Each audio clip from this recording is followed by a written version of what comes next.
എല്ലാവർക്കും നമസ്കാരം. 10th chemistry ക്ലാസ്സിലേക്ക് സ്വാഗതം. നമ്മൾ മെറ്റൽസ് ആണ് പഠിച്ചുകൊണ്ടിരിക്കുന്നത്. അപ്പോൾ കഴിഞ്ഞ ക്ലാസ്സിൽ നമ്മൾ extraction of copper, extraction of zinc ഒക്കെ പഠിച്ചായിരുന്നു അല്ലേ? അപ്പോൾ ഇനി നമുക്ക് നോക്കാനുള്ളത് എക്സ്ട്രാക്ഷൻ ഓഫ് അലൂമിനിയം ആണ്. അതായത് അലൂമിനിയത്തിൻ്റെ നിർമ്മാണം. നമുക്കറിയാം അലൂമിനിയം ഇല്ലേ? അലൂമിനിയം എന്നാണ് എർത്തിൽ കാണപ്പെടുന്ന ഏറ്റവും കൂടുതലായിട്ട് കാണപ്പെടുന്ന മെറ്റലാണ് അലൂമിനിയം. നമ്മൾ പഠിച്ചായിരുന്നു. അലൂമിനിയത്തിൻ്റെ അയിര് ഏതാണ്? ബോക്സൈറ്റ് ഇല്ലേ? ബോക്സൈറ്റിൽ നിന്നാണ് അലൂമിനിയം കിട്ടുന്നത് നമ്മൾ പഠിച്ചായിരുന്നു. അപ്പോൾ എങ്ങനെയാണ് അലൂമിനിയം ബോക്സൈറ്റിൽ നിന്ന് അലൂമിനിയത്തിനെ നമ്മൾ വേർതിരിച്ചെടുക്കുന്നതെന്ന് നോക്കാം. നോക്കിയേ, ആ വേർതിരിച്ചെടുക്കുന്ന ആ പ്രോസസ്സിന് നമ്മൾ പറയുന്ന പേരാണ് ഹാൾ ഹെറൗൾട്ട് പ്രോസസ്സ് എന്ന് പറയും കേട്ടോ. Hall Heroult process. ഇതിലും കൂടെയാണ് നമ്മൾ അലൂമിനിയം പ്രൊഡ്യൂസ് ചെയ്യുന്നത്. അതിൻ്റെ 2 സ്റ്റേജസ് ആണുള്ളൂ കേട്ടോ. ആദ്യത്തെ സ്റ്റേജ് എന്ന് പറഞ്ഞിരിക്കുന്നത് കോൺസെൻട്രേഷൻ ഓഫ് ബോക്സൈറ്റ്. അതായത് ബോക്സൈറ്റിൽ നിന്നാണല്ലോ നമുക്ക് അലൂമിനിയം കിട്ടുന്നത്. അപ്പം ആദ്യമേ നമ്മൾ ബോക്സൈറ്റിനെ എന്ത് ചെയ്യണം? കോൺസെൻട്രേഷൻ ചെയ്യണം കേട്ടോ. കോൺസെൻട്രേറ്റ് ചെയ്ത് സാന്ദ്രണം ചെയ്യുക. രണ്ടാമത്തെ മെത്തേഡ് എന്ന് വെച്ചാൽ ഇലക്ട്രോളിസിസ് ചെയ്യണം. അലൂമിനിയം ഓക്സൈഡിനെ വൈദ്യുത വിശ്ലേഷണം ചെയ്യണം. ക്ലിയർ ആയല്ലോ? അപ്പോൾ ഈ 2 മെത്തേഡ് വഴിയാണ് നമ്മൾ അലൂമിനിയത്തിനെ നിർമ്മിക്കുന്നത്. അപ്പോൾ അലൂമിനിയത്തിനെ നിർമ്മിക്കുന്ന ആ പ്രോസസ്സിന് പറയുന്ന പേരെന്താണ്? ഹാൾ ഹെറൗൾട്ട് പ്രോസസ്സ് എന്നാണ് പറഞ്ഞിരിക്കുന്നത്. അപ്പം ആദ്യത്തെ സ്റ്റേജ് ഏതാണ്? Concentration of bauxite. ബോക്സൈറ്റിനെ നമ്മൾ കോൺസെൻട്രേറ്റ് ചെയ്യുക, അല്ലെങ്കിൽ എന്താണ്? സാന്ദ്രണം ചെയ്യുക. അപ്പോൾ ആ സാന്ദ്രണം ചെയ്യുന്ന ആ പ്രോസസ്സിന് നമ്മൾ പറയുന്നത് ഏതാണ്? ലീച്ചിങ് എന്നാണ് പറയുന്നത് കേട്ടോ. ലീച്ചിങ് എന്ന് പറഞ്ഞിരിക്കുന്ന ആ ഒരു പ്രക്രിയ വഴിയാണ് ബോക്സൈറ്റിനെ നമ്മൾ കോൺസെൻട്രേഷൻ ചെയ്യുന്നത്. ലീച്ചിങ് വഴിയാണ്. ഓർത്തോണം കേട്ടോ. ബോക്സൈറ്റിൻ്റെ കോൺസെൻട്രേഷൻ അത് ഏത് മെത്തേഡാണ്? ലീച്ചിങ് കേട്ടോ. ലീച്ചിങ് മെത്തേഡ് വഴിയാണ്. അതെങ്ങനെയാണ്? പൗഡേർഡ് ആക്കൂല്ലേ? Powdered ore is treated with hot concentrated sodium hydroxide solution. നമ്മൾ പൗഡേർഡ് ആയിട്ടുള്ള ബോക്സൈറ്റിനെ അതെങ്ങനെയാണ് ട്രീറ്റ് ചെയ്യുന്നത്? ചൂടുള്ള ഒരു സോഡിയം ഹൈഡ്രോക്സൈഡ് സൊല്യൂഷനുമായിട്ട് ട്രീറ്റ് ചെയ്യും. മനസ്സിലാകുന്നത്? എണ്ണ ഒഴിച്ച് ഹോട്ടായിട്ടുള്ള എണ്ണ ഒഴിച്ച് സൊല്യൂഷനുമായിട്ട് പൗഡേർഡ് ആയിട്ടുള്ള അതായത് പൗഡേർഡ് ആയിട്ടുള്ള ബോക്സൈറ്റിനെ നമ്മൾ ട്രീറ്റ് ചെയ്യും. മനസ്സിലായല്ലോ? അപ്പോൾ എന്ത് സംഭവിക്കുന്നുണ്ട്?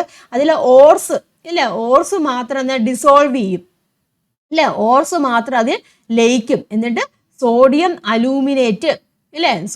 അലൂമിനേറ്റ് സൊല്യൂഷൻ ആവും. എന്നിട്ട് എന്താണ്? ഇമ്പ്യൂരിറ്റീസിനെ അത് ഫിൽറ്റർ ചെയ്തെടുക്കുകയാണ്. ഈ നവദ്രവ്യങ്ങളെ നമ്മൾ അരിച്ചു മാറ്റും. ക്ലിയർ ആവുന്നുള്ളൂ. അപ്പോൾ പൊടിച്ച ബോക്സൈറ്റിനെ എന്തുമായിട്ട് ട്രീറ്റ് ചെയ്യുന്നുണ്ട്? സോഡിയം ഹൈഡ്രോക്സൈഡുമായിട്ടോട്ട് ഓർക്കുക കേട്ടോ. സോഡിയം ഹൈഡ്രോക്സൈഡുമായിട്ട് ട്രീറ്റ് ചെയ്യുന്നുണ്ട്. അപ്പോൾ എന്ത് സംഭവിക്കും? ഓർസ് മാത്രം അതിൽ ലയിക്കും കേട്ടോ, ഡിസോൾവ് ആവും. എന്നിട്ട് എന്താണ്? സോഡിയം അലൂമിനേറ്റ് ലായനി. സോഡിയം അലൂമിനേറ്റോട്ട് ഓർക്കുക കേട്ടോ. സോഡിയം അലൂമിനേറ്റ് ലായനിയാണ് അവിടെ ഉണ്ടാകുന്നത്. അപ്പോൾ ഞാൻ നോക്കി ഇക്വേഷൻ ഇവിടെ കൊടുത്തിട്ടുണ്ട് കേട്ടോ. ഇതാണ് ബോക്സൈറ്റ് എന്ന് പറഞ്ഞിരിക്കുന്നില്ല. ഇതാണ് ബോക്സൈറ്റ് സോഡിയം ഹൈഡ്രോക്സൈഡുമായിട്ട് റിയാക്ട് ചെയ്തിട്ട് സോഡിയം അലൂമിനേറ്റ് ഉണ്ടാകുന്നുണ്ട്. ഇനി ഈ സോഡിയം അലൂമിനേറ്റ് അലൂമിനിയം ഹൈഡ്രോക്സൈഡുമായിട്ട് റിയാക്ട് ചെയ്യുന്നുണ്ട്. മനസ്സിലാകുന്നുണ്ടോ? കുറച്ച് അലൂമിനിയം ഹൈഡ്രോക്സൈഡ് ഉണ്ട്. അലൂമിനിയം ഹൈഡ്രോക്സൈഡ് ഇതാണ്. കുറച്ച്, ഒരുപാടൊന്നുമില്ല, കുറച്ച് അലൂമിനിയം ഹൈഡ്രോക്സൈഡുമായിട്ട് മിക്സ് ചെയ്തിട്ട് അതിലേക്ക് വെള്ളം ഒഴിച്ച് ഡൈലൂട്ട് ആക്കും. നമുക്കിവിടെ സോഡിയം അലൂമിനേറ്റ് കിട്ടിയല്ലോ. ഈ സോഡിയം അലൂമിനേറ്റ് ലായനിയിൽ നമ്മൾ എന്താണ് ആഡ് ചെയ്യുന്നത്? കുറച്ച് അലൂമിനിയം ഹൈഡ്രോക്സൈഡ് ആഡ് ചെയ്തിട്ട് പിന്നെ എന്താണ്? ഇളക്കും. എന്നിട്ട് നല്ലോണം ഡൈലൂട്ട് ചെയ്ത് വെള്ളം ഒഴിച്ചിട്ട് ഡൈലൂട്ട് ചെയ്യും. അതിൻ്റെ ഫലമായിട്ട് നമുക്ക് അവിടെ എന്ത് കിട്ടും? പ്യുവർ അലൂമിനിയം ഹൈഡ്രോക്സൈഡ് അവിടെ കിട്ടും. പ്യുവർ ആയിട്ടുള്ള അലൂമിനിയം ഹൈഡ്രോക്സൈഡ് ആണ് കിട്ടുന്നത്. കണ്ടില്ലേ? സോഡിയം അലൂമിനേറ്റിലേക്ക് നമ്മൾ കുറച്ച് അലൂമിനിയം ഹൈഡ്രോക്സൈഡ് ആഡ് ചെയ്യും. നമുക്ക് എഴുതാനും മാത്രമൊന്നുമില്ല, കുറച്ച് ആഡ് ചെയ്തിട്ട് എന്നിട്ട് നമ്മൾ കുറച്ച് വെള്ളം ഒഴിച്ചിട്ട് വാട്ടറാണ് കൂടുതൽ അവിടെ ആഡ് ചെയ്യുന്നത്. വാട്ടർ ഒഴിച്ചിട്ട് നമ്മൾ എന്താണ്? നല്ലോണം ഇളക്കും. അപ്പോൾ അതിൻ്റെ ഫലമായിട്ട് പ്യുവർ ആയിട്ടുള്ള അലൂമിനിയം ഹൈഡ്രോക്സൈഡ് ആണ് കിട്ടുന്നത്. മനസ്സിലാവുന്നുണ്ടോ? പ്യുവർ ഫോമിലുള്ള അലൂമിനിയം ഹൈഡ്രോക്സൈഡ് അവിടെ കിട്ടും. ക്ലിയർ ആവുന്നല്ലോ? അതിൻ്റെ കൂട്ടത്തിൽ തന്നെ സോഡിയം ഹൈഡ്രോക്സൈഡ് അവിടെ ഉണ്ടാവുന്നുണ്ട്. ക്ലിയർ ആയ പറഞ്ഞു. ഇതാ നോക്കിയാൽ little aluminium hydroxide is added to the solution of sodium aluminate and stirred vigorously. It is diluted by adding water. As a result, pure aluminium hydroxide separate ചെയ്യുന്നുണ്ട്. അപ്പോൾ പ്യുവർ ആയിട്ടുള്ള aluminium hydroxide separate ചെയ്തു. നമ്മൾ കുറച്ച് aluminium hydroxide add ചെയ്തു, പിന്നെ കൂടുതൽ amount of water ഒഴിച്ചു, നല്ലോണം ഇളക്കി. അപ്പോൾ പ്യുവർ ആയിട്ടുള്ള അലൂമിനിയം ഹൈഡ്രോക്സൈഡ് വന്നു. അപ്പോൾ ആദ്യമേ ബോക്സൈറ്റ് സോഡിയം ഹൈഡ്രോക്സൈഡുമായിട്ട് റിയാക്ട് ചെയ്തു. അപ്പോൾ എന്താണ്? സോഡിയം അലൂമിനേറ്റ് കിട്ടി. ഈ സോഡിയം അലൂമിനേറ്റ് എന്താണ്? അലൂമിനിയം ഹൈഡ്രോക്സൈഡ് കുറച്ച് എടുത്തിട്ട് നല്ലോണം മിക്സ് ചെയ്ത് വാട്ടർ ആഡ് ചെയ്തപ്പോൾ എന്ത് കിട്ടി? അലൂമിനിയം ഹൈഡ്രോക്സൈഡ് അവിടെ കിട്ടി. മനസ്സിലാവുന്നല്ലോ? ഇങ്ങനെ കിട്ടിയ ഈ അലൂമിനിയം ഹൈഡ്രോക്സൈഡ് നമ്മൾ എന്താണ്? നല്ലപോലെ ശക്തമായിട്ട് ചൂടാക്കുക. അപ്പോൾ എന്ത് സംഭവിക്കും? അവിടെ എന്താണ്? വെള്ളമെല്ലാം പോവും ഇല്ലേ? വെള്ളമെല്ലാം പോയിട്ട് അവിടെ നമുക്ക് അലൂമിന കേട്ടോ. വെള്ളം ഒട്ടും ഇല്ലാത്തുള്ള അലൂമിന നമുക്ക് അവിടെ ലഭിക്കുന്നുണ്ട്. അലൂമിന അതുകൊണ്ട് Al2O3 ഇതാണ് അലൂമിന. ഇത് aluminium hydroxide Das obtained is heated strongly. അപ്പോൾ എന്ത് കിട്ടും? അൺഹൈഡ്രസ് അലൂമിന കിട്ടും. ജലാംശം ഒട്ടും ഇല്ലാത്ത അലൂമിന നമുക്ക് അവിടെ കിട്ടുന്നുണ്ട്. ക്ലിയർ ആയല്ലോ പറഞ്ഞത്? ക്വസ്റ്റ്യൻ കണ്ടോ? ക്വസ്റ്റ്യൻ ക്ലിയർ ആയല്ലോ? അപ്പോൾ ഇങ്ങനെ കിട്ടും. അപ്പോൾ നമുക്ക് അലൂമിനിയാണ് നമുക്ക് അവിടെ കിട്ടിയത്. ക്ലിയർ ആയല്ലോ? അപ്പോൾ എന്താണ് ഇവിടെ തന്നെ കോൺസെൻട്രേഷൻ കോൺസെൻട്രേഷൻ മെത്തേഡ് വഴി നമുക്ക് അലൂമിനിയം ഇവിടെ കിട്ടുന്നുണ്ട്. ഓക്കെ ആയല്ലോ? പിന്നെ ഈ കിട്ടിയ അലൂമിനിയനെ പിന്നെ നമ്മൾ എന്താണ് ചെയ്യുന്നത്? ഇലക്ട്രോളിസിസ് ചെയ്യും കേട്ടോ. ഇലക്ട്രോളിസിസ് ചെയ്തിട്ട് നമുക്ക് പ്യുവർ ആയിട്ടുള്ള അലൂമിനിയത്തിനെ നമ്മൾ വേർതിരിച്ചെടുക്കുകയാണ് ചെയ്യുന്നത്. മനസ്സിലായല്ലോ? ഇപ്പം നമുക്ക് അലൂമിനിയം വരെ കിട്ടി. ഇനി എന്താണ് ചെയ്യുന്നത്? ഇലക്ട്രോളിസിസ് നടത്തും. ഈ അലൂമിനിയനെ നമ്മൾ ഇലക്ട്രോളിസിസ് നടത്തിയിട്ടാണ് നമുക്ക് എന്ത് കിട്ടുന്നത്? പ്യുവർ ആയിട്ടുള്ള അലൂമിനിയം നമുക്ക് കിട്ടുന്നത്. അപ്പോൾ അത് നോക്കാം. രണ്ടാമത്തെ സ്റ്റെപ്പാണ് ഇലക്ട്രോളിസിസ് ഓഫ് അലൂമിനിയം ഓക്സൈഡ്. ഇതവിടെ നോക്കിയ ചിത്രം കൊടുത്തിരിക്കുന്നുണ്ടോ? നമ്മളിപ്പോൾ ചെയ്യുന്നത് എന്താണെന്ന് വെച്ചാൽ നമുക്കിപ്പോൾ എന്താണ് അലൂമിന കിട്ടി ഇല്ലേ? അലൂമിനിയയിലേക്ക് നമ്മൾ ക്രയോലൈറ്റ് ആഡ് ചെയ്യും കേട്ടോ. മോൾട്ടൺ ഉരുകിയ ക്രയോലൈറ്റ് ആഡ് ചെയ്യും കേട്ടോ. Na3Al(F6) എന്ന് പറഞ്ഞ ക്രയോലൈറ്റ് നമ്മൾ ആഡ് ചെയ്യുന്നു ഈ അലൂമിനിയയിലേക്ക്. Al2O3 നമുക്ക് അവിടെ കിട്ടി. അതിലേക്ക് നമ്മൾ മോൾട്ടൺ ആയിട്ടുള്ള ക്രയോലൈറ്റ് ആഡ് ചെയ്തു. ക്ലിയർ ആയല്ലോ പറഞ്ഞത്? എന്നിട്ട് എന്താണ് അത് മിക്സ് ചെയ്തിട്ട് ആഡ് ചെയ്തിട്ട് ഒരു സൊല്യൂഷൻ ആക്കി മാറുന്നുണ്ട്. ആ സൊല്യൂഷനാണ് നമ്മളിവിടെ എന്തായിട്ട് ഉപയോഗിക്കുന്നത്? കണ്ടില്ല, ഇതാണ് കേട്ടോ ആ സൊല്യൂഷനാണ് ഇവിടെ നമ്മുടെ ഇലക്ട്രോലൈറ്റ് ആയിട്ട് ഉപയോഗിക്കുന്നത്. ഇതെന്താണ്? ഇലക്ട്രോലൈറ്റ് ആണ്. അതായത് അപ്പം മോൾട്ടൺ ക്രയോലൈറ്റും അതുപോലെ അലൂമിനിയം ആണ് ഇവിടുത്തെ എന്താണ് പറയുന്നത്? ഇലക്ട്രോലൈറ്റ് എന്ന് പറയുന്നത്. ക്ലിയർ ആയല്ലോ? പക്ഷേ ഇതെവിടെ നോക്കിയേ, ഈ അലൂമിനിയം ഉണ്ടല്ലോ, ഈ അലൂമിനിയയുടെ മെൽറ്റിംഗ് പോയിന്റ് ഇത്രയും വലിയൊരു ടെമ്പറേച്ചറാണ്. 2017 ആണ് അലൂമിനിയയുടെ മെൽറ്റിംഗ് പോയിന്റ്. അപ്പം നമ്മൾ ഒരുപാട് ഹീറ്റ് കൊടുക്കേണ്ടി വരും ഇല്ല. അത്രയും ഹീറ്റ് കൊടുക്കുക എന്നുള്ളത് എന്താണ് പ്രോപ്പർ ആയിട്ടുള്ള ഒരു സാധിക്കില്ല. അത്രയും ഹീറ്റ് 2017 ഹീറ്റ് കൊടുക്കുക എന്ന് പറഞ്ഞാൽ വളരെ ബുദ്ധിമുട്ടായിട്ടുള്ള ഒരു കാര്യമാണ്. അപ്പം മെൽറ്റ് ചെയ്യണം, ഉരുകണമല്ലോ. മനസ്സിലാവുന്നുണ്ടോ പറഞ്ഞത്? അപ്പോൾ ഇത്രയും ഹീറ്റ് കൊടുക്കാൻ നമുക്ക് പറ്റിയല്ല. അപ്പോൾ അതിൻ്റെ മെൽറ്റിംഗ് പോയിന്റ് കുറയ്ക്കാൻ വേണ്ടിയാണ് നമ്മളിവിടെ എന്ത് ആഡ് ചെയ്ത്? ക്രയോലൈറ്റ് ആഡ് ചെയ്തത്. മനസ്സിലാവുന്നല്ലോ? അപ്പം നമുക്കൊരു ക്വസ്റ്റ്യൻ വരാം, എന്തിനു വേണ്ടിയാണ് ഇവിടെ മോൾട്ടൺ ക്രയോലൈറ്റ് അലൂമിനിയയുടെ കൂട്ടത്തിൽ ആഡ് ചെയ്തതെന്ന് നമുക്ക് ചോദ്യം വരാം. എന്തിനു വേണ്ടിയാണ്? ഇതാ ഇവിടെ കൊടുത്തിട്ടുണ്ട് കേട്ടോ. Cryolite is added to reduce the melting point. അലൂമിനിയയുടെ മെൽറ്റിംഗ് പോയിന്റ് എത്രയാണ്? ഇത്രയാണെന്ന് പറഞ്ഞു. അലൂമിനിയയുടെ മെൽറ്റിംഗ് പോയിന്റ് റെഡ്യൂസ് ചെയ്യാനും and also increase the electrical conductivity. Important ആണ് കേട്ടോ. ഇലക്ട്രിക്കൽ കണ്ടക്ടിവിറ്റി കൂട്ടാനും മെൽറ്റിംഗ് പോയിന്റ് ഓഫ് അലൂമിനിയം അത് റെഡ്യൂസ് ചെയ്യാനുമായിട്ടാണ് നമ്മൾ മോൾട്ടൺ ആയിട്ടുള്ള ക്രയോലൈറ്റ് അവിടെ ആഡ് ചെയ്യുന്നത്. മനസ്സിലായല്ലോ? ഇതെല്ലാം ക്വസ്റ്റ്യൻ ആണ് കേട്ടോ. എന്തിനു വേണ്ടിയാണ് അലൂമിനിയയിലേക്ക് നമ്മൾ മോൾട്ടൺ ക്രയോലൈറ്റ് ആഡ് ചെയ്യുന്നത്? എന്തിനു വേണ്ടിയാണ്? ടു റെഡ്യൂസ് കേട്ടോ. അതൊക്കെ പോയിന്റ് ആണ്. To reduce the melting point of alumina and to increase the electrical conductivity കേട്ടോ. വൈദ്യുത ചാലകത വർദ്ധിപ്പിക്കാനും അതുപോലെ തന്നെ എന്താണ് അതിൻ്റെ ദ്രവണാങ്കം ഇല്ലേ, അതായത് മെൽറ്റിംഗ് പോയിന്റ് അവിടെ കുറയ്ക്കാനും വേണ്ടിയാണ് നമ്മൾ ക്രയോലൈറ്റ് ആഡ് ചെയ്യുന്നത്. മനസ്സിലായല്ലോ? അപ്പോൾ സംഭവം ഇലക്ട്രോലൈറ്റ് മനസ്സിലായല്ലോ? ഇനി ഇവിടെ നോക്കിയേ, കാർബൺ റോഡ്സ് കണ്ടില്ല, ഇവിടെ കുറച്ച് കാർബൺ റോഡ്സ് വെച്ചിട്ടാണ് നമ്മൾ ആനോഡായിട്ട് എടുത്തിരിക്കുന്നു. കാർബൺ റോഡ്സ് അതിലേക്ക് വെച്ചിട്ടുണ്ട്. ക്ലിയർ ആയല്ലോ? ഇനി ഈ പാത്രത്തിനുള്ളിൽ തന്നെ ഇത് കണ്ടു, ഒരു ബ്ലാക്ക് കളറിൽ കണ്ടു ഒരു കാർബൺ ലൈനിങ്ങും കൊടുത്തിട്ടുണ്ട്. കാർബണിന്റെ ലൈനിങ് അത് നമ്മൾ കാഥോഡുമായിട്ട് എടുത്തു. മനസ്സിലായല്ലോ? ഒരു സ്റ്റീൽ ടാങ്ക് ആണ് ഇവിടെ എടുത്തിരിക്കുന്നത്. അതിൻ്റെ ഉള്ളിൽ നമ്മൾ എന്താണ് ഒരു കാർബണിന്റെ റോഡ് വെച്ചു. അത് പോസിറ്റീവായിട്ട് അല്ലെങ്കിൽ ആനോഡായിട്ട് നമ്മൾ എടുത്തിരിക്കുകയാണ്. പിന്നെ ആ ടാങ്കിൻ്റെ ഉൾഭാഗത്ത് നമ്മളൊരു ലൈനിങ് കൊടുത്തു. അത് കാർബൺ ലൈനിങ് ആണ്. ആ കാർബൺ ലൈനിങ് നമ്മൾ കാഥോഡുമായിട്ട് എടുത്തു. ഇത്രയാണ് ഇവിടുത്തെ കാഥോഡും ആനോഡും അതുപോലെ ഇലക്ട്രോലൈറ്റ്. മനസ്സിലായല്ലോ എന്തൊക്കെയാണെന്നുള്ളത്? ഇനി ഇവിടെ എന്താ സംഭവിക്കുന്നത് വെച്ചാൽ, ഇതിപ്പം മോൾട്ടൺ സ്റ്റേറ്റിലല്ലേ ഇരിക്കുന്നത് ഇല്ലേ? അലൂമിനിയം ഉണ്ട്, അതുപോലെ തന്നെ എന്താണ് ക്രയോലൈറ്റ് ഇവിടെ മോൾട്ടൺ സ്റ്റേറ്റിലാണ് ഇരിക്കുന്നത്. അപ്പോൾ ഈ ഉരുകിയ മിശ്രിതത്തിലൂടെ എന്താണ് നമ്മൾ ഇലക്ട്രിസിറ്റി കടത്തിവിടും. ഉരുകിയ മിശ്രിതത്തിലൂടെ ഉയർന്ന ഹൈ വോൾട്ടേജ് ഉള്ള ഇലക്ട്രിസിറ്റി നമ്മൾ കടത്തിവിടുകയാണ് ചെയ്യുന്നത്. അപ്പോൾ എന്ത് സംഭവിക്കും? കാഥോഡ് ഏതാണ്? ഇതിൻ്റെ ഈ ലൈനിങ് ഉണ്ട്. ഈ കാഥോഡിലേക്ക് അലൂമിനിയം അവിടെ വേർതിരിയുന്നു. ക്ലിയർ ആയ പറഞ്ഞു? അപ്പം ഈ കാഥോഡിലേക്ക് അലൂമിനിയം കണ്ടില്ല, അടിഭാഗത്തുകൊണ്ട് അലൂമിനിയം ഇവിടെ വേർതിരിഞ്ഞു വന്നു. എന്നിട്ട് അത് നമ്മളിവിടെ ടാപ്പ് വഴി പുറത്തേക്ക് എടുക്കുകയാണ് ചെയ്യുന്നത്. മോൾട്ടൺ അലൂമിനിയം മെറ്റൽ എന്താണ് നമ്മൾ ടാപ്പ് വഴി താഴേക്ക് വരും. ഹൈ വോൾട്ടേജ് ആണ് ഇവിടെ കൊടുക്കുന്നത് കേട്ടോ. ഹൈ വോൾട്ടേജ് കൊടുക്കും. ഈ ഇലക്ട്രോലൈറ്റിലേക്ക് നമ്മൾ ഹൈ വോൾട്ടേജ് കൊടുത്തു കഴിയുമ്പോൾ എന്ത് സംഭവിക്കുന്നുണ്ട്? ഇവിടെ എന്താണ് സംഭവിക്കുന്നത്? അലൂമിനിയം അവിടെ വേർതിരിയും. അത് കാഥോഡിലേക്ക് അലൂമിനിയം ഡിപ്പോസിറ്റ് ചെയ്യും. അടിഭാഗത്ത് കണ്ടില്ലേ കാർബൺ ലൈനിങ് ആണല്ലോ, അവിടെ നമ്മൾ എന്താണ് അലൂമിനിയം അവിടെ ഡെപ്പോസിറ്റ് ചെയ്ത് അലൂമിനിയം കേട്ടോ ഡെപ്പോസിറ്റ് ചെയ്തിട്ട് അത് നമ്മൾ പുറത്തേക്ക് വേർതിരിച്ചെടുക്കുകയാണ് ചെയ്യുന്നത്. ക്ലിയർ ആണല്ലോ? അപ്പോൾ ഇതാണ് ഇവിടെ നടക്കുന്ന പ്രവർത്തനം, electrolysis of aluminium oxide. Okay ആണല്ലോ, അത് ആ റിയാക്ഷൻ ഒക്കെ ഇവിടെ കൊടുത്തിട്ടുണ്ട് കേട്ടോ. Aluminium is separated at the cathode when high voltage electric current is passed through molten mixer. അപ്പോൾ കെമിക്കൽ റിയാക്ഷൻ എങ്ങനെയാണ് വരുന്നത്? Al2O3 ഇല്ലേ, Al2O3 എന്ന് വെച്ചാൽ അലൂമിനിയം ആണ് അല്ലേ, അലൂമിനിയം ആണ്. അവിടെ എന്ത് സംഭവിക്കുന്നുണ്ട്? ഇതാ നോക്കിയേ, അയോൺ ആയിട്ട് മാറുന്നുണ്ട്. ക്ലിയർ ആയല്ലോ? Al2O3 ആണ്, അത് സ്പ്ലിറ്റ് ചെയ്യും, ഡീകമ്പോസ് ചെയ്തിട്ട് അലൂമിനിയം അയണും അതുപോലെ തന്നെ ഓക്സൈഡ് അയണും ആയിട്ട് മാറുകയാണ് ചെയ്യുന്നത്. ഇതാണ് ഇവിടെ നടക്കുന്ന ഇക്വേഷൻ. ഓക്കെ ആണല്ലോ. ഇനി കാഥോഡിൽ ഏതാണ് നടക്കുന്നത്? കാഥോഡ് എന്ന് പറയുമ്പോൾ ഏതാണ്? കാർബൺ ലൈനിങ് ആണല്ലോ ഇല്ലേ, അലൂമിനിയം അങ്ങോട്ട് വരുവാണ് എന്നല്ലേ. അലൂമിനിയം എന്താണ്? ഇലക്ട്രോൺസിനെ അക്സെപ്റ്റ് ചെയ്തിട്ട് അത് എന്താണ്? പ്യുവർ ഇല്ലേ, അലൂമിനിയം അയൺസ് അത് പ്യുവർ അലൂമിനിയം ആയിട്ട് മാറുകയാണ് ചെയ്യുന്നത്. ആനോഡിലോ, ആനോഡ് ഇതാ നോക്കിയേ, എന്താണ്? ഇലക്ട്രോൺസിനെ അവിടെ എന്താണ്? വിട്ടുകൊടുക്കുകയാണ് ചെയ്യുന്നത് അല്ലേ. ഇലക്ട്രോൺസിനെ വിട്ട്, ഇക്വേഷൻ കണ്ടല്ലോ, ഇലക്ട്രോൺസിനെ വിട്ടുകൊടുക്കുകയാണ് ചെയ്യുന്നത്. അപ്പം ഇവിടെ ഉണ്ടാകുന്ന ആനോഡിലുണ്ടാകുന്ന ഗ്യാസ് ഏതാണ്? ഏത് ഗ്യാസാണ് അവിടെ ഉണ്ടാകുന്നത്? ഓക്സിജൻ ആണ് അവിടെ ഉണ്ടാകുന്നത് അല്ലേ. ഓക്സിജൻ ഗ്യാസ് ആണ് അവിടെ ലിബറേറ്റ് ചെയ്യുന്നത്. മനസ്സിലാകുന്നുണ്ടല്ലോ? അപ്പം എന്താണ്? ആനോഡിൽ അവിടെ ഓക്സിജൻ അവിടെ റിലീസ് ചെയ്യുന്നുണ്ട്. അപ്പോൾ ഇക്വേഷൻ ഓർത്തിരിക്കുക, Al2O3 ആണ് അവിടെ ഡീകമ്പോസ് ചെയ്തിട്ടുണ്ട്, അലൂമിനിയം അയണും ഓക്സൈഡ് അയണുമായിട്ട് മാറുന്നുണ്ട്. അതുപോലെ തന്നെ കാഥോഡിലും ആനോഡിലും നടക്കുന്ന റിയാക്ഷനും ഓർത്തിരിക്കുക കേട്ടോ. എന്തൊക്കെയാണ് ഇവിടെ നടക്കുന്നത്? നമുക്ക് ആനോഡിൽ നമുക്കറിയാം ഓക്സിഡേഷൻ ആണ് നടക്കുന്നത് ഇല്ലേ. അപ്പം അതിൻ്റെ ഇക്വേഷനും ഓർത്തിരിക്കുക. ക്ലിയർ ആയല്ലോ? ഇനി ഇവിടെ നമ്മൾ ഈ എന്താണ്, ഈ ഇലക്ട്രോലൈറ്റിക് സെല്ലിൽ പോസിറ്റീവ്ലി ചാർജ്ഡ് ആയിട്ടുള്ള കാർബൺ റോഡ് ഉണ്ടല്ലോ, ഇതല്ലേ പോസിറ്റീവ്ലി ചാർജ്ഡ് ആയിട്ടുള്ള കാർബൺ റോഡ്. ഈ കാർബൺ റോഡ് നമ്മൾ ഇടയ്ക്കിടയ്ക്ക് മാറ്റേണ്ട സിറ്റുവേഷൻ വരാറുണ്ട്. ക്ലിയർ ആയല്ലോ? പറഞ്ഞത് ഈ ഇലക്ട്രോലൈറ്റിക് സെല്ലിൽ നമ്മൾ പോസിറ്റീവ് ചാർജുള്ള ഈ കാർബൺ റോഡ് ഇടയ്ക്കിടയ്ക്ക് മാറ്റേണ്ടതായിട്ട് വരുന്നുണ്ട്. അതിന് കാരണം എന്നാന്ന് വെച്ചാൽ ഇവിടെ എന്താണ്? ഓക്സിജൻ ഉണ്ടാകുന്നുണ്ടെന്ന് പറഞ്ഞില്ലേ.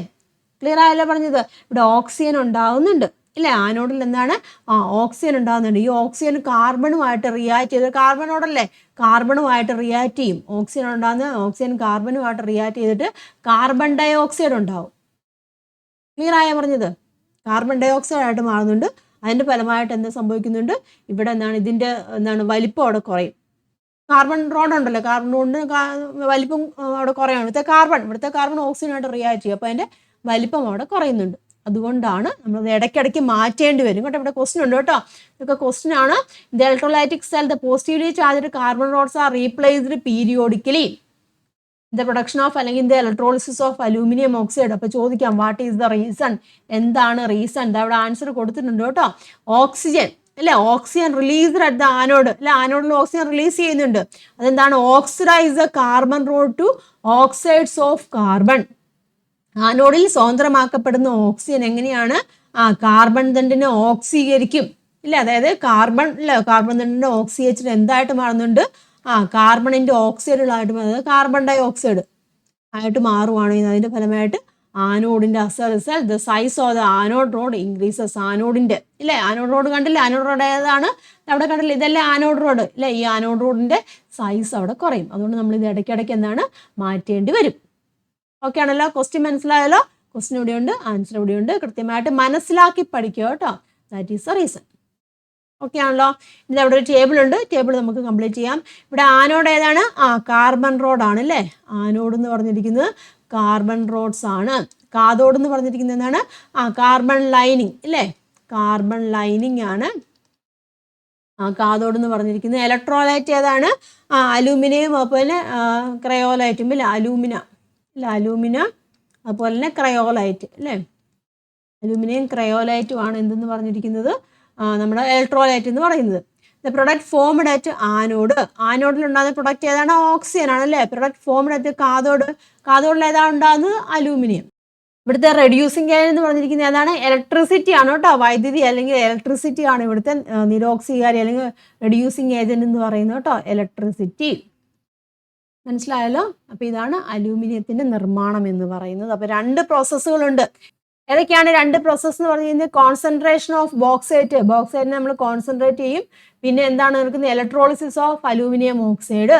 അപ്പോൾ ഈ ഒരു പ്രോസസ്സ് വഴിയാണ് എന്ത് നിർമ്മിക്കുന്നത്? അലൂമിനിയം നിർമ്മിക്കുന്നത്. എന്താണ് ഇവിടെ വേറൊരു കാര്യം കൂടെ പറഞ്ഞിട്ടുണ്ട്. Duralumin and alnico are important alloys which contain aluminium. കേട്ടോ, അലൂമിനിയം അടങ്ങിയിട്ടുള്ള മറ്റ് പ്രധാന ലോഹസങ്കരങ്ങളാണ് ഡ്യൂറാലുമിനും അൽനിക്കോയും. കേട്ടോ, അൽനിക്കോയും ഡ്യൂറാലുമിനും അത് ഓർത്തിരിക്കും കേട്ടോ. ദ കോൺസ്റ്റിറ്റ്യൂൻസ് ഓഫ് അൽനിക്കോ എന്ന് പറയുന്നത് അയണ്, അലൂമിനിയം, നിക്കൽ, അല്ലേ, കൊബാൾട്ട്, ഇതൊക്കെയാണ് അൽനിക്കോയുടെ കോൺസ്റ്റിറ്റ്യൂൻസ് എന്ന് പറഞ്ഞിരിക്കുന്നത്. Alnico is used for making permanent magnet. പഠിച്ചിട്ടുള്ളതാണ് അല്ലേ? പെർമനന്റ് മാഗ്നറ്റ് വേണ്ടി ഉപയോഗിക്കുന്ന ഏതാണ്, ഉണ്ടാക്കാൻ ഉപയോഗിക്കുന്ന ഏതാണ്? അൽനിക്കോയാണ്. അപ്പോൾ ഓർത്തിരിക്കുക, അലൂമിനിയത്തിന്റെ ഇമ്പോർട്ടൻ്റ് ആയിട്ടുള്ള അലോയ്സ് ഏതൊക്കെയാണ്? ഡ്യൂറാലുമിനും അൽനിക്കോയുമാണ് കേട്ടോ. ഡ്യൂറാലുമിനൊക്കെ ഈ എന്താണ് പ്രത്യേകതയുണ്ട്. അത് ഈ നിങ്ങളുടെ ടെക്സ്റ്റ് ബുക്കിൽ തന്നെ കൊടുത്തിട്ടുണ്ട്. വിമാനങ്ങളുടെ ഒക്കെ ഇത് കണ്ടില്ലേ, എന്താണ് വിങ്ഡ് മെറ്റൽ എന്ന് പറഞ്ഞത്, ചിറകുള്ള ലോഹം എന്നൊക്കെയാണ് ഡ്യൂറാലുമിൻ എന്ന് പറഞ്ഞിരിക്കുന്നത്. ചില പ്രത്യേകത ഒക്കെ ഉള്ളതുകൊണ്ടാണ് നമ്മൾ വിമാനങ്ങളുടെ ഒക്കെ ലീഫൊക്കെ ഉണ്ടാക്കാനൊക്കെ ഉപയോഗിക്കുന്നുണ്ട് കേട്ടോ. അപ്പോൾ ഇതിനെക്കുറിച്ചുള്ള കാര്യങ്ങളൊക്കെയാണ് എഴുതിയിരിക്കുന്നത്. വായിച്ചു നോക്കി മനസ്സിലാക്കുക കേട്ടോ. അലുമിനിയത്തിന്റെ പ്രധാനപ്പെട്ട ഒരു ഓർ നമ്മൾ പറഞ്ഞാൽ ബോക്സൈറ്റ് അല്ലേ, ബോക്സൈറ്റിൽ നിന്നാണ് അലുമിനിയം വേർതിരിക്കുന്നത് പറഞ്ഞു. അതുപോലെ തന്നെ അലുമിനിയം അടങ്ങിയ മറ്റ് പ്രധാന അലോയ്സ് ആണ് ഏതൊക്കെ? ഡ്യൂറാലുമിനും അൽനിക്കോയും. അൽനിക്കോ എന്തിനു വേണ്ടി ഉപയോഗിക്കുന്നുണ്ട്? പെർമനന്റ് മാഗ്നറ്റ്സ് ഉണ്ടാക്കാൻ വേണ്ടിയാണ് അൽനിക്കോ ഉപയോഗിക്കുന്നത്. ഓക്കെ ആണല്ലോ. ഇനി നമുക്ക് ഒരു ടോപ്പിക്ക് കൂടി ഉള്ളൂ കേട്ടോ, അതും കൂടെ നമുക്ക് പഠിച്ചു പോകാം. That is corrosion of metals അല്ലേ. എന്താണ്? ലോഹനാശനം. ലോഹങ്ങൾ നശിക്കുന്നു. തുരുമ്പെടുത്തൊക്കെ പോയില്ലേ ലോഹനാശനം, കൊറോഷൻ ഓഫ് മെറ്റൽസ്. എന്താണ് കൊറോഷൻ ഓഫ് മെറ്റൽസ് എന്ന് പറഞ്ഞാൽ? ഇതാ നോക്കിയേ, corrosion of metals is the, ഇവിടെ കൊടുത്തിട്ടുണ്ട് കേട്ടോ, process in which the metal react with surrounding medium and undergoes chemical change അല്ലേ. ചുറ്റുപാടുമുള്ള ഒരു ലോഹം അതിൻ്റെ ചുറ്റുപാടുമുള്ള ഏതെങ്കിലും മാധ്യമമായിട്ട് പ്രവർത്തിക്കുന്നു, അതുമൂലം എന്താണ് കെമിക്കൽ ചേഞ്ച് ഉണ്ടാകുന്നുണ്ട് അല്ലേ, രാസമാറ്റം ഉണ്ടാകുന്നുണ്ട്. അപ്പോൾ അതിനെയാണ് നമ്മൾ എന്തെന്ന് പറഞ്ഞിരിക്കുന്നത്? കൊറോഷൻ ഓഫ് മെറ്റൽ അല്ലെങ്കിൽ ലോഹനാശനം എന്ന് പറഞ്ഞിരിക്കുന്നത്. നിങ്ങൾ ചെറിയ ക്ലാസ്സുകളിലൊക്കെ പഠിച്ചിട്ടുള്ളതാണ് ഇല്ലേ, ഇരുമ്പിന്റെ നാശനത്തെ കുറിച്ചൊക്കെ ചെറിയ ക്ലാസ്സുകളിലൊക്കെ പഠിച്ചിട്ടുള്ളതാണ് അല്ലേ. അപ്പോൾ what are the factors influencing the corrosion of irons? അയണിന്റെ ഇല്ല, അയണ് എന്താണ് നാശനത്തെ സ്വാധീനിക്കുന്ന ഘടകങ്ങൾ ഏതൊക്കെയാണ്? എയർ ഇല്ലേ, എയർ അല്ലെങ്കിൽ ഓക്സിജൻ എന്ന് പറയാമില്ല, ഓക്സിജന്റെ അളവുണ്ട്. പിന്നെ എന്താണ് വാട്ടർ ഇല്ലേ, വാട്ടർ ഉണ്ട്. പിന്നെന്താണ് ലവണങ്ങൾ അല്ലേ, സോൾട്ട്, അങ്ങനെയുള്ളതിൻ്റെ ഒക്കെ എന്താണ് പ്രവർത്തനം മൂലം എന്താണ് അയൺ അവിടെ എന്താണ് കൊറോഷൻ സംഭവിക്കുന്നുണ്ട്. ഇനി മറ്റ് മെറ്റൽസിന് ഇല്ലേ, അപ്പം അല്ലെങ്കിൽ എന്താണ് നമ്മുടെ ഈ റിയാക്ടിവിറ്റി സീരീസ് ഉണ്ടോ, റിയാക്ടിവിറ്റി സീരീസുമായിട്ട് നമ്മളൊന്ന് കമ്പയർ ചെയ്തിട്ട് എങ്ങനെയാണ് ഈ കൊറോഷൻ സംഭവിക്കുന്നത് നമുക്ക് നോക്കാം. ഇതാ നോക്കിയേ, the metal occupying higher position in the reactivity series readily choroid upon contact with atmospheric air. അതായത് ക്രിയാശീല ശ്രേണി, അതായത് നമുക്കറിയാം റിയാക്ടിവിറ്റി സീരീസ് ഉണ്ടല്ലോ, റിയാക്ടിവിറ്റി സീരീസിന് മുകളിലുള്ള ലോഹങ്ങൾ അതെന്താണ് അന്തരീക്ഷ വായുവിലുള്ള സമ്പർക്കം മൂലം എളുപ്പത്തിൽ നശിക്കുന്നു. ക്ലിയർ അല്ലേ? അതായത് റിയാക്ടിവിറ്റി സീരീസിന്റെ മുകൾ ഭാഗത്തുള്ള മെറ്റൽസ് ഏതൊക്കെയാണ്? സോഡിയം ഇല്ലേ, സോഡിയം, പൊട്ടാസ്യം, ഇതൊക്കെയാണല്ലോ റിയാക്ടിവിറ്റി സീരീസിനുള്ള സോഡിയം, പൊട്ടാസ്യം, ഇതൊക്കെ ഉണ്ടല്ലോ, അയൺ, ഇതൊക്കെ ഉണ്ടല്ലോ. ഇതൊക്കെ എന്താണ് പെട്ടെന്ന് അറ്റ്മോസ്ഫിയറിക് എയറുമായിട്ട് കമ്പയർ ചെയ്തിട്ട് ഇല്ല, അലൂമിനിയം ഒക്കെ അല്ലേ, അതൊക്കെ അറ്റ്മോസ്ഫിയറിക് എയറുമായിട്ട് റിയാക്ട് ചെയ്ത് പെട്ടെന്ന് നശിക്കുന്നു. പക്ഷെ താഴോട്ട് വരുന്തോറും അതായത് കോപ്പർ, സിൽവർ, ഗോൾഡ്, മെറ്റലൊക്കെ ഉണ്ടല്ലോ, അതൊക്കെ എങ്ങനെയാണ്? അത് അധികം പെട്ടെന്ന് നശിക്കുന്നില്ല. ക്ലിയർ ആണെന്നല്ലോ. അപ്പൊ എന്തായിരിക്കാം അതിന്റെ കാരണം? അപ്പൊ ഇവിടെ ഓർത്തിരിക്കും കേട്ടോ, റിയാക്ടിവിറ്റി സീരീസിൽ എന്താണ് റിയാക്ടിവിറ്റി കൂടിയത് അല്ലെ, റിയാക്ടിവിറ്റി കൂടിയത് എങ്ങനെയാണ്? കൊറോഷൻ അല്ലേ, കൊറോഷൻ എങ്ങനെയാണ്? കൊറോഷൻ സംഭവിക്കുന്നുണ്ട് അല്ലേ. റിയാക്ടിവിറ്റി കൂടിയതിന് കൊറോഷൻ അവിടെ കൂടുതലാണ്. അതേസമയം റിയാക്ടിവിറ്റി കുറഞ്ഞതിന് എങ്ങനെയാണ്? കൊറോഷന്റെ റേറ്റ് അല്ലേ, കൊറോഷന്റെ റേറ്റ് അവിടെ എങ്ങനെയാണ്? കുറവാണ്. ഓർത്തിരിക്കുക കേട്ടോ, ഒരു പോയിന്റ് ആണ് കേട്ടോ. The metals occupy higher position in the reactivity series readily choroid upon contact with air. The rate of corrosion decreases as we move down അല്ലേ, മൂവ് താഴേക്ക് പോകുന്നതോറും എന്താണ് കൊറോഷന്റെ റേറ്റ് അവിടെ ഇങ്ങനെ കുറയുവാണ്. അത് റിയാക്ടിവിറ്റി കുറയും തോറും എന്താണ് കൊറോഷന്റെ റേറ്റ് അവിടെ കുറയുവാണ്. ആ പോയിന്റ് ഓർത്തിരിക്കുക കേട്ടോ, റിയാക്ടിവിറ്റി കുറയുമ്പോൾ കൊറോഷന്റെ റേറ്റ് അവിടെ കുറയുവാണ്. അപ്പൊ അത് എന്തുകൊണ്ടാണ് അങ്ങനെ? കാരണം ഇവിടെ ക്വസ്റ്റ്യൻ കൊടുത്തിട്ടുണ്ട് കേട്ടോ. Even though aluminium is a metal at the top of the reactivity series it resist corrosion to some extent ഇല്ലേ. പക്ഷെ എന്താണ് അലൂമിനിയം റിയാക്ടിവിറ്റി സീരീസിന് മുകളിലാണ്, പക്ഷെ അത് അത്രയ്ക്ക് ഇരുമ്പിന്റെ അത്രയും എന്താണ് കൊറോഷൻ അവിടെ സംഭവിക്കുന്നില്ല. റിയാക്ടിവിറ്റി സീരീസ് ഓർമ്മയുണ്ടാവുമല്ലോ, നമുക്കറിയാം അയണിനേക്കാളും മേളിൽ കിടക്കുന്നതാണ് അലൂമിനിയം റിയാക്ടിവിറ്റി സീരീസിൽ. പക്ഷെ അയൺ പെട്ടെന്ന് എന്താണ് കൊറോഷൻ സംഭവിക്കുന്നത്, അലൂമിനിയത്തിന് അത്രയ്ക്കൊരു കൊറോഷൻ. ഈ ചിത്രം കൊടുത്തിരിക്കുന്നുണ്ടോ, ഇത് അയണാണ് കേട്ടോ, ഇത് അയണാണ്. ഇതെന്താണ്? ഇത് അലൂമിനിയമാണ്. അലൂമിനിയം അത്രയ്ക്ക് പെട്ടെന്ന് ഒരു കൊറോഷൻ അവിടെ സംഭവിക്കുന്നില്ല. അത് എന്തുകൊണ്ടായിരിക്കാം? അതിന് കാരണം എന്നാൽ അലൂമിനിയം, സിങ്ക്, ടിന്ന് പോലെയുള്ള ലോഹങ്ങളിൽ എന്താണ് ഓക്സൈഡ് ആവരണങ്ങളുണ്ട് ഇല്ല. അലൂമിനിയത്തിനും സിങ്കിനൊക്കെ എന്താണ് ഓക്സൈഡ് ആവരണങ്ങളുണ്ട്. ഇപ്പം അലൂമിനിയം ഓക്സൈഡ് ഒക്കെ ഇതൊക്കെ ഉണ്ടല്ലോ. അതിനൊക്കെ പ്രത്യേകത എന്ന് വെച്ചാൽ വളരെ എന്താണ് തിൻ ലൈനിങ് ആണ്, തിന്നാണ്. അതുപോലെ തന്നെ നോൺ പോറസ് ആണ്, ഇവിടെ കൊടുത്തിട്ടുണ്ട് കേട്ടോ.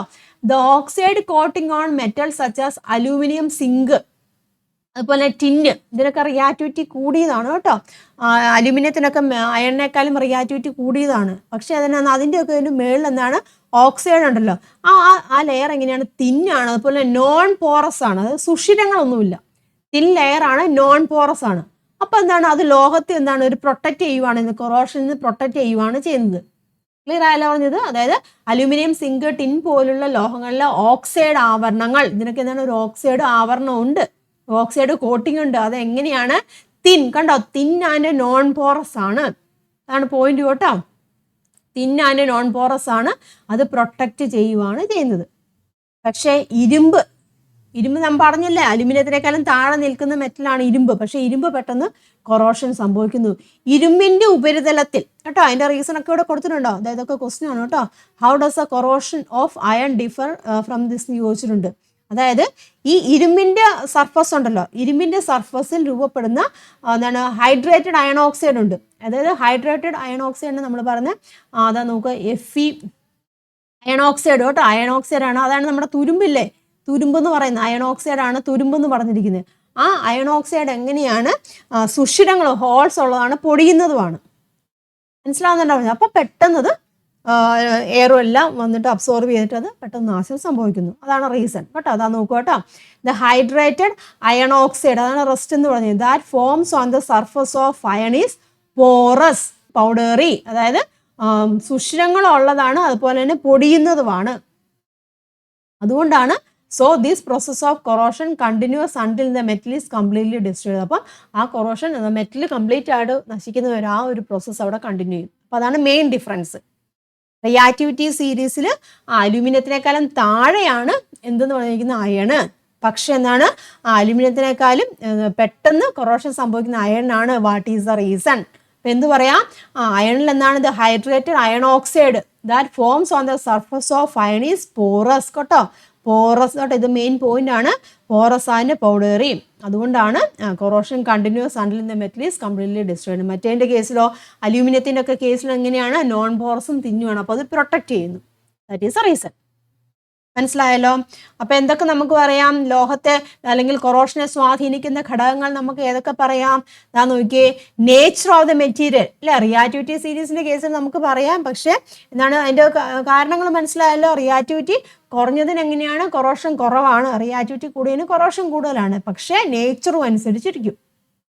ഓർത്തിരിക്കുക, the factors that given below influence the corrosion of metals. ഏതൊക്കെയാണ്? നേച്ചർ ഓഫ് ദി മെറ്റൽ, ലോഹത്തിന്റെ സ്വഭാവം. Moisture in which gases or salts are dissolved, അതായത് വാതകങ്ങളോ ലവണങ്ങളോ ലയിച്ച് ഈർപ്പൊക്കെ ഉണ്ടാവുമല്ലോ, മോയ്സ്ചർ ഉണ്ടാവുമല്ലോ, അത് ഡിപ്പെൻഡഡ് ആണ്. കോണ്ടാക്ട് വിത്ത് അതർ മെറ്റൽസ്, മറ്റ് മെറ്റൽസുമായിട്ടുള്ള കോണ്ടാക്ട്. ഇതൊക്കെയാണ് കൊറോഷൻ, മെറ്റൽസിന്റെ കൊറോഷനെ സ്വാധീനിക്കുന്ന ഘടകങ്ങൾ. മനസ്സിലായല്ലോ?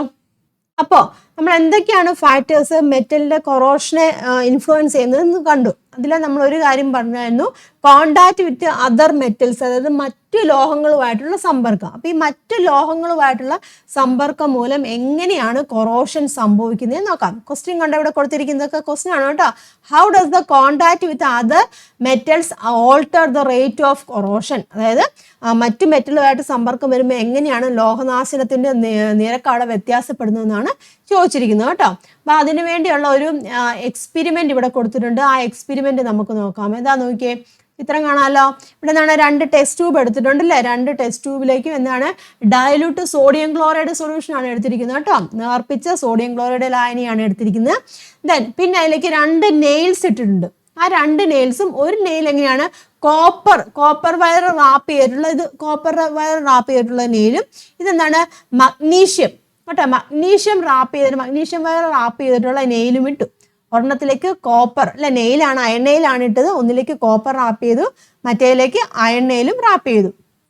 മനസ്സിലാകുന്നുള്ളത്. എന്നിട്ട് നമുക്ക് ഒബ്സർവ് ചെയ്യുമ്പോൾ നമുക്ക് മനസ്സിലാക്കാൻ സാധിക്കും, ഈ കോപ്പർ കേട്ടോ, ഈ കോപ്പർ വയർ ഉണ്ടല്ലോ, അത് പെട്ടെന്ന് കൊറോഷൻ സംഭവിക്കുന്നതായിട്ട് നമുക്ക് കാണാൻ സാധിക്കും. മനസ്സിലാകുന്നല്ലോ. അതേസമയം മഗ്നീഷ്യം റാപ്പ് ചെയ്ത് അവിടെ വലിയ കാര്യമായിട്ട് അല്ലെങ്കിൽ കൊറോഷൻ ഒന്നും സംഭവിക്കുന്നില്ല എന്ന് നമുക്കവിടെ മനസ്സിലാക്കാൻ സാധിക്കും. അപ്പം എന്തായിരിക്കാം അതിൻ്റെ കാരണം എന്ന് പറയുന്നത്? ഇവിടെ നോക്കിയേ, ഇവിടെ എന്താണ്? അയൺ ആണ്. അയൺ എന്താണ്? കോപ്പറുമായിട്ട് അല്ലേ, കോപ്പറുമായിട്ടാണ് അവിടെ കോണ്ടാക്ട് വന്നിരിക്കുന്നത്. ആ സമയത്ത് അവിടെ എന്താണ് സംഭവിക്കുന്നത്? അവിടെ ഇലക്ട്രോലൈറ്റും ഉണ്ട്. അപ്പോൾ ഇലക്ട്രോലൈറ്റ് ഏതാണ്? സോഡിയം ക്ലോറൈഡ് സൊല്യൂഷൻ ആണ്. അപ്പം ഒരു സോഡിയം ക്ലോറൈഡ് സൊല്യൂഷൻ അല്ലെങ്കിൽ ഇലക്ട്രോലൈറ്റിന്റെ സാന്നിധ്യത്തിൽ ഇങ്ങനെ മറ്റൊരു മെറ്റലുമായിട്ട് കോണ്ടാക്ട് ചെയ്യുമ്പോൾ അവിടെ എന്താണ്? ചെറിയൊരു എന്താണ് ഇലക്ട്രോലൈറ്റിക് സെല്ല് അല്ലെങ്കിൽ വോൾട്ടേക് സെല്ല് എന്ന് പറയാം കേട്ടോ. ഇലക്ട്രോലൈറ്റ് എന്ന് പറഞ്ഞാൽ ഒരു ചെറിയ വോൾട്ടേക് സെല്ലായിട്ട് മാറുവാണ് ചെയ്യുന്നത്. ഇപ്പോൾ രണ്ട് മെറ്റൽ ഇവിടെ ഉണ്ടല്ലോ, ഇലക്ട്രോലൈറ്റിന്റെ സാന്നിധ്യം. ഇവിടെ രണ്ട് മെറ്റലാണ് ഇവിടെ വന്നിരിക്കുന്നത്. ഇപ്പം ഇതിൽ രണ്ട് മെറ്റലുണ്ട്, ഇവിടെ രണ്ട് മെറ്റലുണ്ട്. അപ്പം എന്താണ്? അവിടെ ഒരു വോൾട്ടേക് സെല്ലായിട്ട് മാറും. മനസ്സിലാവുന്നില്ലേ? അപ്പം ഇവിടെ എന്താണ് സംഭവിക്കുന്നത്? ഇവിടെ കോപ്പറും ഉണ്ട്, അയണും ഉണ്ട് ഇല്ലേ? ഈ കോപ്പറും അയണിന്റെ കേസിൽ ഏതിനാണ് റിയാക്ടിവിറ്റി കൂടിയത്? അയണിനാണ് ഇല്ല, അയണിനാണ്. അപ്പം റിയാക്ടിവിറ്റി കൂടിയത് എങ്ങനെയാണ്? ഇലക്ട്രോൺസിനെ വിട്ടുകൊടുക്കുകയിൽ ഓക്സിഡേഷൻ സംഭവിക്കുന്നത് ഇവിടെ ആർക്കാണ്? അയണിനാണ്. മനസ്സിലാവുന്നുണ്ടോ പറഞ്ഞത്? അയണും അതുപോലെ തന്നെ കോപ്പറും ആണ് ഇവിടെയുള്ളത്. അപ്പൊ എന്താണ് ഓക്സിഡേഷൻ സംഭവിക്കുന്നത്? ആർക്കാണ് ഇവിടെ? അയണിനാണ് ഓക്സിഡേഷൻ സംഭവിക്കുന്നത്. അയൺ എന്താണ്? അയൺ അവിടെ ഇലക്ട്രോണിനെ വിട്ടുകൊടുത്തിട്ട് അയോണായിട്ട് മാറുവാണ് ചെയ്യുന്നത്. അപ്പൊ എന്താണ് ഇവിടെ സംഭവിക്കുന്നത്? അപ്പൊ ഇരുമ്പ് കോപ്പറുമായിട്ട് സമ്പർക്കത്തിലായിരിക്കുമ്പോൾ ക്രിയാശീലം കൂടിയ റിയാക്ടിവിറ്റി കൂടിയത് ഇരുമ്പ് അല്ലെ, റിയാക്ടിവിറ്റി കൂടിയ ഇരുമ്പ് കോപ്പറിന് എന്താണ്? ഇലക്ട്രോണിനെ വിട്ടുകൊടുക്കും ഇല്ലേ? അങ്ങനെ എന്ത് സംഭവിക്കും? അങ്ങനെ വിട്ടുകൊടുത്തിട്ട് ഇരുമ്പിന്റെ അയോണുകളായിട്ട് ഇല്ലേ, ഇലക്ട്രോണിനെ വിട്ടുകൊടുക്കില്ല. അപ്പം ഇരുമ്പിന്റെ അയോൺസ് ഇവിടെ വന്നു. ഇരുമ്പിന്റെ അയോണുകളായിട്ട് ഇലക്ട്രോലൈറ്റിലേക്ക് വരുവാണ് ചെയ്യുന്നത്. എന്നിട്ട് ഒരു കോമ്പൗണ്ട് ആയിട്ട് അത് മാറും. അപ്പൊ അയൺ ഇവിടെ എന്തായിട്ട് ആക്ട് ചെയ്യുന്നുണ്ട്? ആനോഡായിട്ടും. കോപ്പർ ഇവിടെ എന്താണ്? കാഥോഡായിട്ടും ആക്ട് ചെയ്യുകയാണ് ചെയ്യുന്നത്. അപ്പൊ എന്താണ് സംഭവിക്കുന്നത്? അയൺ അവിടെ കൊറോഷൻ സംഭവിക്കും. ക്ലിയർ ആയല്ലോ? അതാണ് ഇവിടെ നടക്കുന്നത് കേട്ടോ. ഇവിടെ ഒബ്സർവേഷൻ എഴുതാൻ വേണ്ടിയിട്ടുണ്ട്. In which test tube the iron nails undergo rusting. ഏതാണ്? കോപ്പർ കോട്ടിംഗ് ഉള്ളത് അല്ലേ, കോപ്പർ കോട്ടിംഗ് ഉള്ള ടെസ്റ്റ് ട്യൂബിലായിരിക്കും അവിടെ എന്ത് സംഭവിക്കുന്നത്? റസ്റ്റിംഗ് സംഭവിക്കുന്നത്. ക്ലിയർ ആയല്ലോ? It is found that the iron nail in contact with copper corrodes easily while that in contact with magnesium is protected. Why does this happen? എന്തുകൊണ്ടാണ് സംഭവിക്കുന്നതെന്നാണ്. അപ്പൊ അതിന്റെ റീസൺ ഒക്കെയാണ് പറഞ്ഞിരിക്കുന്നത് കേട്ടോ. When a metal comes in contact with another metal in the presence of an electrolyte, clear ആയല്ലോ? It acts as a simple voltaic cell കേട്ടോ. ഒരു സിമ്പിൾ വോൾട്ടേക് സെല്ലായിട്ട് ആക്ട് ചെയ്യുകയാണ് ചെയ്യുന്നത്. അപ്പോൾ എന്ത് സംഭവിക്കുന്നുണ്ട്? when iron comes to contact with copper, which metal will release electrons? ഏത് മെറ്റലാണ് ഇലക്ട്രോൺസിനെ release ചെയ്യുന്നത്? അയൺ ആണ്. അതിന് കാരണം എന്താണ്? അയൺ അല്ലേ, അയൺ എന്താണ്? റിയാക്ടിവിറ്റി അല്ലേ, അയൺ എന്താണ്? റിയാക്ടിവിറ്റി കൂടുതലാണ്. കോപ്പറിനേക്കാളും റിയാക്ടിവിറ്റി അയണിന് അവിടെ കൂടുതലാണ്. ക്ലിയർ ആയല്ലോ? അതാണ് റീസൺ. ഇവിടെ നോക്കി ബാക്കി കൊടുത്തിട്ടുണ്ട് കേട്ടോ. The iron atoms the lose electrons. Iron എങ്ങനെയാണ്? ഇലക്ട്രോൺസിനെ ലോസ് ചെയ്യുന്നുണ്ട്. ചേഞ്ച് ഇൻ ടു അയോൺസ് ആയിട്ട് മാറുന്നുണ്ട്. The rate of corrosion of iron increases. Here iron act as anode and copper act as cathode. മനസ്സിലായല്ലോ? ഇവിടെ എന്താണ്? അയൺ അവിടെ ആനോഡായിട്ടും കോപ്പർ എന്താണ്? കാഥോഡായിട്ടുമാണ് ആക്ട് ചെയ്യുന്നത്. മനസ്സിലായല്ലോ? ഇനി അടുത്ത ക്വസ്റ്റ്യൻ നോക്കിയേ. Why is iron protected when it is in contact with magnesium? മഗ്നീഷ്യവുമായിട്ട് കോണ്ടാക്ട് വന്നപ്പോൾ അയൺ അവിടെ പ്രൊട്ടക്ട് ചെയ്യുന്നുണ്ട്. അതിന് കാരണം എന്താണ്? മഗ്നീഷ്യവും അയണുമായിട്ട് കമ്പയർ ചെയ്ത് നോക്കുമ്പോൾ റിയാക്ടിവിറ്റി കൂടിയത് ആർക്കാണ്? മഗ്നീഷ്യത്തിനാണ്. അപ്പൊ എന്താണ്? മഗ്നീഷ്യമാണ് അവിടെ ഇലക്ട്രോൺസിനെ ലോസ് ചെയ്യുന്ന മഗ്നീഷ്യമാണ്. അതായത് മഗ്നീഷ്യമാണ് ഇവിടെ എന്തായിട്ട് ആക്ട് ചെയ്യുന്നത്? ആനോഡായിട്ട് ആക്ട് ചെയ്യുന്നത് അല്ലെ. മഗ്നീഷ്യം ഇലക്ട്രോണിനെ വിട്ടുകൊടുത്ത് അയോണുകളായിട്ട് മാറുന്നുണ്ട്. പിന്നെ അതിന് കോമ്പൗണ്ട് ആയിട്ട് മാറുന്നത്. അപ്പൊ മഗ്നീഷ്യം ആനോഡായിട്ടും അവിടെ ഇരുമ്പ് എന്ന് പറഞ്ഞിരിക്കുന്നത് എന്താണ്? കാഥോഡായിട്ടുമാണ് ആക്ട് ചെയ്യുന്നത്. മനസ്സിലായല്ലോ? അപ്പം ആനോഡായിട്ട് പ്രവർത്തിച്ച് മഗ്നീഷ്യമാണ്. അപ്പോൾ അവിടെ എന്താണ്? അധികം കൊറോഷനൊന്നും അയണിന് അവിടെ കൊറോഷനൊന്നും സംഭവിക്കുന്നില്ല. മനസ്സിലായല്ലോ? റീസൺ കണ്ടില്ലേ? Is because the more reactive അല്ലെ മഗ്നീഷ്യമാണ്. മഗ്നീഷ്യം ഇലക്ട്രോൺസിനെ ഡൊണേറ്റ് ചെയ്യുന്നുണ്ട്. In the cell formed here magnesium act as anode and iron as കാഥോഡായിട്ട് ആക്ട് ചെയ്യുന്നുണ്ട്. Which metal will corrode when two metals are in contact with the presence of moisture in the air? അതായത് രണ്ട് ലോഹങ്ങൾ വായുവിലെ ഈർപ്പത്തിന്റെ സാന്നിധ്യത്തിൽ, വായുവിലെ atmosphere ഉണ്ടല്ലോ, അതായത് രണ്ട് ലോഹങ്ങൾ വായുവിലെ ഈർപ്പത്തിന്റെ മോയ്സ്ചറിന്റെ സാന്നിധ്യത്തിൽ സമ്പർക്കത്തിലായിരിക്കുമ്പോൾ ഏത് ലോഹമായിരിക്കും നാശനം സംഭവിക്കുന്നത്? അവിടെയും എന്താണ്? മോർ റിയാക്റ്റീവ് ആയിട്ടുള്ളതായിരിക്കും അവിടെ എന്താണ് നാശനം സംഭവിക്കുന്നത്. മനസ്സിലായല്ലോ? അപ്പോൾ ഓർത്തിരിക്കുകയാണ്, രണ്ട് മെറ്റൽ കോണ്ടാക്ട് ചെയ്തിരിക്കുകയാണെന്നുണ്ടെങ്കിൽ അവിടെ മോർ റിയാക്റ്റീവ് ആയിട്ടുള്ള മെറ്റലിനായിരിക്കും അവിടെ എന്താണ് കൊറോഷൻ അവിടെ സംഭവിക്കുന്നത്. That is A reason. Clear ആയല്ലോ? ഇനി നമ്മളിവിടെ പറഞ്ഞ ആനോഡായിട്ട് പ്രവർത്തിച്ച ലോഹം നശിക്കുമെന്ന് നമ്മൾ കണ്ടായിരുന്നു. ഇല്ല, അയൺ ആയിരുന്നു ആനോഡായിട്ട് ആക്ട് ചെയ്ത് റിയാക്ടിവിറ്റി കൂടിയത്, അപ്പോൾ അയൺ അവിടെ നശിച്ചു. ഇല്ലേ, മഗ്നീഷ്യം ഇവിടെ ആനോഡായിട്ട് റിയാക്ട് ചെയ്യുന്നുണ്ട്, അപ്പം മഗ്നീഷ്യത്തിനാണ് അവിടെ നാശനം സംഭവിക്കുന്നത്, അയണിന് അവിടെ നാശനം സംഭവിക്കുന്നില്ല എന്ന് പറഞ്ഞു. അപ്പം ഇങ്ങനെ ഈ നടക്കുന്ന പ്രവർത്തനം, അതായത് ആനോഡായിട്ട് പ്രവർത്തിക്കുന്ന ലോഹം നശിക്കുന്നു, എഴുതിയിരിക്കുന്ന കാര്യം അതാണ് കേട്ടോ. ആനോഡായിട്ട് പ്രവർത്തിക്കുന്നത് നശിക്കുകയും കാഥോഡായിട്ട് പ്രവർത്തിക്കുന്ന എന്താണ് അവിടെ സംരക്ഷിക്കപ്പെടുകയും ചെയ്യുന്നു. അപ്പോൾ അതിനെ നമ്മൾ പറയുന്ന പേരാണ് കാഥോഡിക് പ്രൊട്ടക്ഷൻ എന്ന് പറയും കേട്ടോ. കാഥോഡിക് പ്രൊട്ടക്ഷൻ നോക്കട്ടോ. It is seen that the metal acting as anode is destroyed and the metal acting as a cathode is protected. This is an important method to prevent corrosion of iron. This is known as cathodic protection. മനസ്സിലല്ലോ? അപ്പം അങ്ങനെ എന്താണ് മെറ്റലിനെ അവിടെ നിന്നാണ് കൊറോഷനിൽ നിന്ന് protect ചെയ്യുവാണ് ചെയ്യുന്നത്, അല്ലെങ്കിൽ prevent ചെയ്യുവാണ് ചെയ്യുന്നത്. അപ്പോൾ അതിനെ പറയുന്ന പേരാണ് കാഥോഡിക് പ്രൊട്ടക്ഷൻ എന്ന് പറയും കേട്ടോ. ദ മെറ്റൽ ആണ് കേട്ടോ. The metal acting as anode is destroyed and the metal acting as cathode is protected. This is an important method to prevent corrosion. അപ്പം കൊറോഷനെ പ്രിവെന്റ് ചെയ്യാനുള്ള ഒരു മെത്തേഡ് നമ്മൾ പറഞ്ഞു കാഥോഡിക് പ്രൊട്ടക്ഷൻ ആണെന്ന് പറഞ്ഞു. അതായത് കാഥോഡായിട്ട് നമ്മൾ ഏതാണ് പ്രൊട്ടക്റ്റ് ചെയ്യേണ്ടത് അത് നമ്മൾ കാഥോഡാക്കി വെക്കണം. കൊറോഷൻ സംഭവിക്കേണ്ടത് നമ്മൾ ആനോഡായിട്ട് വെക്കും. അപ്പോൾ പ്രൊട്ടക്റ്റ് ചെയ്യേണ്ടത് നമ്മളെപ്പോഴും കാഥോഡായിട്ട് വെച്ച് കഴിഞ്ഞാൽ കൊറോഷനോട് പ്രൊട്ടക്റ്റ് ചെയ്യാൻ സാധിക്കും. That is a cathodic protection. കാഥോഡായിട്ട് വെക്കുക. നമ്മൾ പ്രൊട്ടക്റ്റ് ചെയ്യേണ്ടതിനെ എന്തായിട്ട് വെക്കുക? കാഥോഡായിട്ട് വെക്കുക. മനസ്സിലായല്ലോ? അപ്പോൾ അതാണ് കാഥോഡിക് പ്രൊട്ടക്ഷൻ എന്ന് പറയുന്നത്. ഇനി ഇവിടെ ക്വസ്റ്റ്യൻസ് ഉണ്ട്, ഈ ക്വസ്റ്റ്യൻ കൂടെ ഒന്ന് നോക്കാം കേട്ടോ. Why isn't it not advisable to join aluminum wires and copper wires and to join iron materials to copper piping for electrical purposes? എന്താണ് വൈദ്യുത ആവശ്യങ്ങൾക്കായി അലൂമിനിയം വയറും കോപ്പർ വയറും അല്ലേ, അതിങ്ങനെയാണ് തമ്മിൽ കൂട്ടിയിണക്കരുതെന്നാണ് പറയുന്നത്. അതുപോലെ തന്നെ ഇരുമ്പ് സാമഗ്രികൾ കോപ്പർ പൈപ്പിങ്ങുമായിട്ട് യോജിപ്പിക്കും അല്ലേ, അങ്ങനെ യോജിപ്പിക്കരുതെന്ന് പറയും. അതിൻ്റെ റീസൺ എന്താണ് പറഞ്ഞിരിക്കുന്നത്? അലൂമിനിയം കോപ്പറും തമ്മിൽ കമ്പൈൻ ചെയ്യൽ, ഇരുമ്പും കോപ്പറും തമ്മിൽ എങ്ങനെയാണ് കമ്പൈൻ ചെയ്യലെന്ന് പറയും. അതിൻ്റെ റീസൺ എന്താണ് പ്രത്യേകിച്ച് ഇലക്ട്രിക്കൽ പർപ്പസിൽ കേട്ടോ. ഇലക്ട്രിക്കൽ പർപ്പസിൽ അങ്ങനെ ഇത് തമ്മിൽ കമ്പൈൻ ചെയ്യുക, അലുമിനിയം കോപ്പറും അതുപോലെ തന്നെ അയണും കോപ്പറുമായിട്ട് കമ്പൈൻ ചെയ്യലെന്ന് പറയും. അതിൻ്റെ റീസൺ എന്താണെന്നാണ് ചോദിച്ചിരിക്കുന്നത്. അപ്പം അങ്ങനെ കമ്പൈൻ ചെയ്യുമ്പോൾ എന്താണ് സംഭവിക്കുന്നത്? റിയാക്ടിവിറ്റി അല്ലേ, റിയാക്ടിവിറ്റി കൂടി എന്താണ് ഇവിടെ അലുമിനിയവും കോപ്പറുമായിട്ട് കമ്പൈൻ ചെയ്യുമ്പോൾ തന്നെ റിയാക്ടിവിറ്റി കൂടുതൽ അലുമിനിയം അല്ലേ, അതിപ്പോൾ അലുമിനിയത്തിന് എന്താണ് കൊറോഷൻ നശിച്ചു പോകാൻ സാധ്യതയുണ്ട്. അപ്പോൾ അല്ല ഇരുമ്പ് കോപ്പറുമായിട്ട് ചെയ്ത് കഴിഞ്ഞാൽ എന്ത് സംഭവിക്കും? ഇരുമ്പിനാണ് റിയാക്ടിവിറ്റി കൂടുതൽ, ഇരുമ്പ് നശിച്ചു പോകും. ക്ലിയർ ആയല്ലോ? അപ്പോൾ അതുകൊണ്ടാണ് അത് കമ്പൈൻ ചെയ്യലെന്ന് പറയുന്നതിൻ്റെ കാരണം. ക്ലിയർ ആയല്ലോ? അടുത്ത്, why are zinc or magnesium blocks always attached to sea bridges and ship hulls? അതായത് കടൽപ്പാലങ്ങളിലും കപ്പലുകളുടെ ചട്ടക്കൂടുകളിലും എല്ലായ്പ്പോഴും സിങ്കിൻ്റെയോ മഗ്നീഷ്യത്തിൻ്റെയോ കട്ടകൾ ഘടിപ്പിക്കുന്നത് എന്തിനുകൊണ്ടായിരിക്കും? കടൽപ്പാലങ്ങളിലും കപ്പലിൻ്റെ ഒക്കെ ചട്ടക്കൂടുകളിലും അവിടെ എപ്പോഴും നമ്മൾ സിങ്കും മഗ്നീഷ്യവും ഒക്കെ വെക്കാറുണ്ട്. അതിൻ്റെയും കാരണം എന്താണ്? ഇതേ റീസൺ തന്നെയാണ് അല്ലേ. സിങ്കും മഗ്നീഷ്യം ഒക്കെ എന്ത് വെച്ച് കഴിഞ്ഞാൽ എന്ത് സംഭവിക്കും? കാഥോഡിക് പ്രൊട്ടക്ഷൻ ആണ് നടക്കുന്നത് അല്ലേ. അതായത് കൊറോഷനെ പ്രിവെൻറ്റ് ചെയ്യാൻ വേണ്ടിയാണ് അല്ലേ സിങ്കും മഗ്നീഷ്യം ഒക്കെ വെച്ച് കഴിയുമ്പോൾ അതാണ് അത് കാഥോഡായിട്ട് ആക്ട് ചെയ്യും. കാഥോഡിക് പ്രൊട്ടക്ഷൻ ആണ് അവിടെ നടക്കുന്നത് കേട്ടോ. അതാണ് അത് പ്രൊട്ടക്റ്റ് ചെയ്യാൻ വേണ്ടിയാണ്. അവിടെയുള്ള ഇരുമ്പല്ലേ, അപ്പോൾ അതിന് നമ്മൾ ഇത് വെച്ച് കഴിഞ്ഞാൽ കട്ടകൾ വെച്ച് കഴിഞ്ഞാൽ എന്ത് സംഭവിക്കുന്നത്? അവിടെ കാഥോഡായിട്ട് ആക്ട് ചെയ്ത് പ്രൊട്ടക്റ്റ് ചെയ്യുവാണ് ചെയ്യുന്നത് കേട്ടോ. വണ്ടികളൊക്കെ ഉള്ള കാറിൻ്റെ ഒക്കെ ബോഡിയിലൊക്കെ നമ്മൾ ചെറിയൊരു സിങ്കിൻ്റെ ഒരു കോട്ടിങ് വെക്കാറുണ്ട്. അതിന് കാരണം എന്താണ്?